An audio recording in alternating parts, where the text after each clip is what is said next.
Welcome to part 3. So it was time for the biopsy. A doctor came the night before and explained some things about cancer. It is 4 stages of cancer that you can have. Like 1 and 2 they could treat.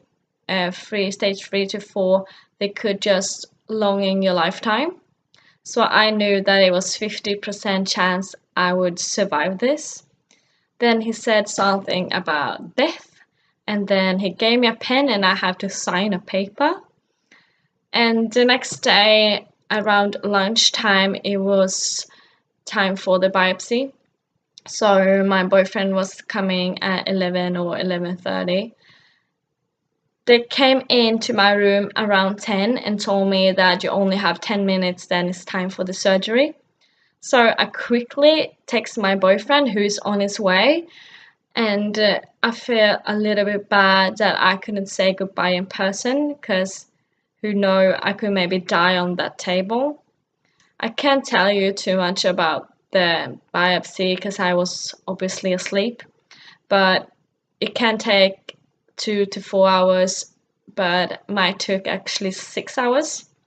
So I was watching the clock and got panicked, and I got red marks on my chest and on my arms, and the nurses went a little bit nervous, but I just said like, I got that all the time. I don't. So they took me upstairs, and I got to meet my boyfriend and girlfriend who was there, and I was so high, and there was blood on the pillow because they approximately did a 5 centimeter scar. It was up here, and a big plaster was going down my forehead, and I felt a little bit awkward about how I should hide it because my hair usually go like there, but now it had to go like this. So yeah, it was a bit embarrassing. And then we asked the doctor if I could go home, and he said no.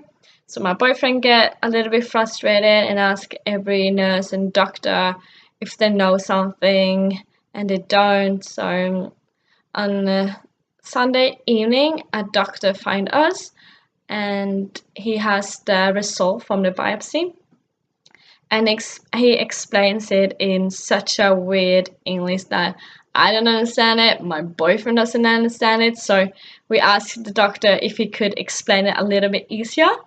So he says that I have cancer the rest of my life. Ouch. It's like standing in a corner where everyone is like throwing rocks at you forever because it hurts. And then I also found out that I have stage 2, which is really good because that means I will survive this. So we asked, as we always do, can I go home? And he said, yes, you can if you meet a doctor tomorrow with your documents.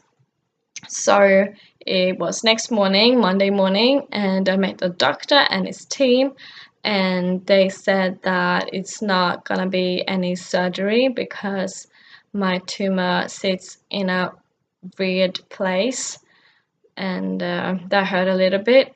And then he said that I'm gonna come back to meet a chemo doctor and also a radiologist. Yeah, and if I find it, then I asked about can I go home, and he said yes, as long as you come a doctor with your documents. He never showed up. I feel so frustrated. I'm frustrated about my clothes, about the walls, about the people screaming at the middle of the night. I have to stay there another night. I felt like a prisoner. It was feeling so weird.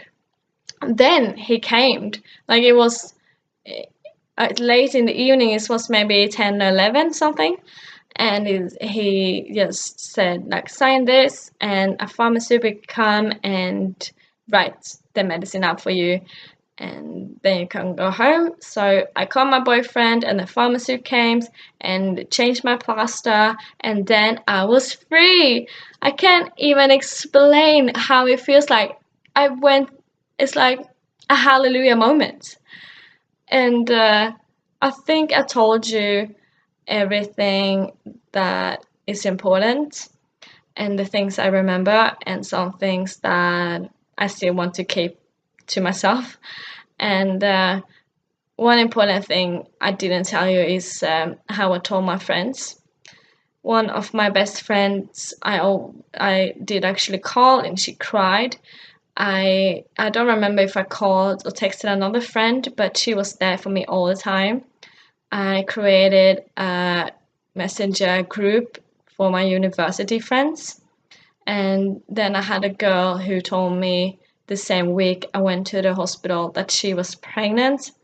So I was really happy for her, and I didn't want to ruin that. But in the end, I realized that it's bad if you hear it from someone else than she hear it from me. So I called her, and she cried as well. So I didn't cry because I didn't feel any emotions. Then I texted my closest friends. It was very hard. I didn't want to put anything on Facebook because I just got a tumor. I can answer your questions. But now I feel really comfortable about it, and I kind of have grown into it. And I know I do this because I'm very open, and that's only because I know that I learn it in a mentally way, and I hope that someone learn something or feel something good about this. And I'm happy that you are listening to this, and thank you so much. Bye!